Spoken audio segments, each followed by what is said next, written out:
स्वागत है आपका बी न्यूज नेशन में। मैं हूं आबिद हुसैन शेख। लॉरी में बैलों के सिंग बरामद, पुलिस में मामला दर्ज। कल बीजापुर जिला के इंडी तालुका कप निम्बरगी ग्राम के पास राजस्थान मूल की लॉरी हादसे का शिकार हो गई थी।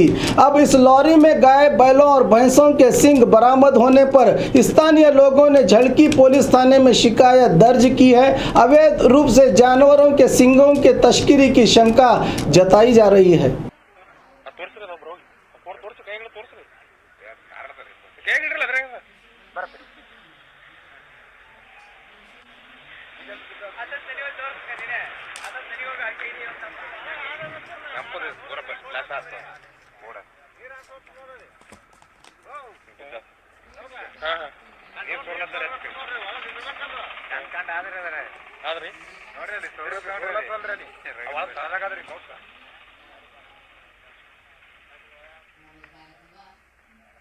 और खबरों के लिए देखते रहिए बी न्यूज नेशन।